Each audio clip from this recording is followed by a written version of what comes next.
Test Drive with Graham Fletcher. This week on Test Drive we look at the 1994 Volkswagen Jetta. Now in the past the Jetta has accounted for almost half of all of Volkswagen sales, but because the old car had reached the end of its useful life, it had begun to lose market share. That makes this particular car a very important car for Volkswagen if they're to regain that lost market share.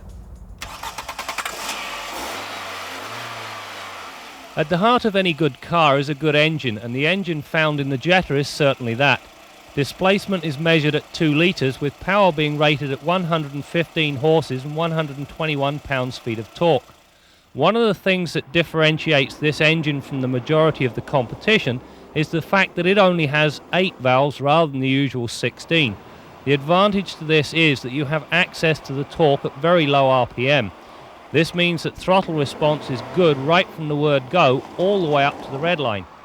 During the skid pad test we required just over 8 seconds to eclipse the 100k mark. The intriguing part is that the car feels substantially faster than the clock indicates. Matched with this nifty engine is a smooth shifting 5-speed manual transmission that is very easy to use. Gone are the bad old days when you had to be a master chef if you were going to stir the shifter into the right gear. The clutch action complements the whole setup nicely. The feel is light and the bite point very easy to find. The suspension on this Jetta is comprised of McPherson struts up front, a torsion beam axle in back and sway bars both back and front. Now the reason this car handles the pylon test so well for a family sedan is the fact that the torsion beam axle actually imparts a certain amount of four-wheel steer. It gives the car a very precise, sure-footed feel.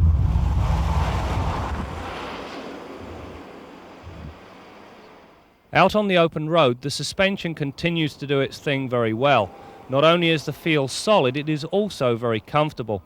Combine that with a steering setup that offers the right weight and good on-centre feel, and some of the best seats in the market, and you as the driver are free to enjoy the pleasure of driving.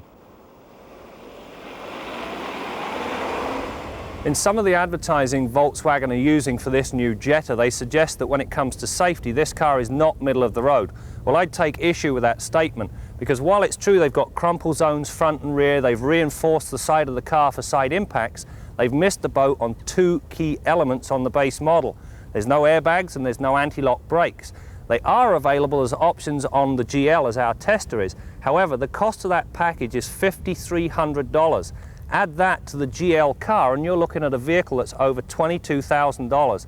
Now that for a car in this segment is far too much money, and they're going to lose a lot of sales because of that price. Up front, the seats offer plenty of support, especially lumbar and lateral, as well as ample adjustment. In the rear you'll find an abundance of room, both head and leg room being better than average. One of the aspects of Volkswagen design I've always admired is the simplistic approach they take.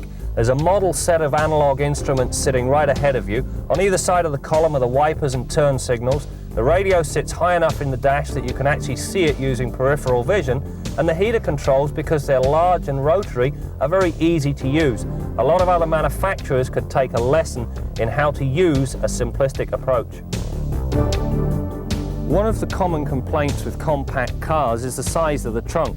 Well, the trunk on this Volkswagen is absolutely enormous. It is larger than any other compact car, and in fact it rivals most mid-size cars for sheer volume. When you add to that the versatility of a fold-down rear seat, there isn't much you're not going to be able to get into this thing. The stopping power on the GL is provided by a 4-wheel disc brake setup that gives you ventilated rotors up front and solid in the rear. During the brake test, the system functioned flawlessly, requiring just 112 feet to stop from 80k. The thing that struck me during these tests is that the stops are straight and easily modulated, despite the lack of anti-lock. The degree of balance in the system being down to the brake pressure modulator. This thing ensures no more than the right amount of braking goes to the rear brakes. This means that the risk of locking one of the rear brakes mid-corner is kept to a minimum, and therefore so is the risk of a spin. Rather reassuring, all things being considered.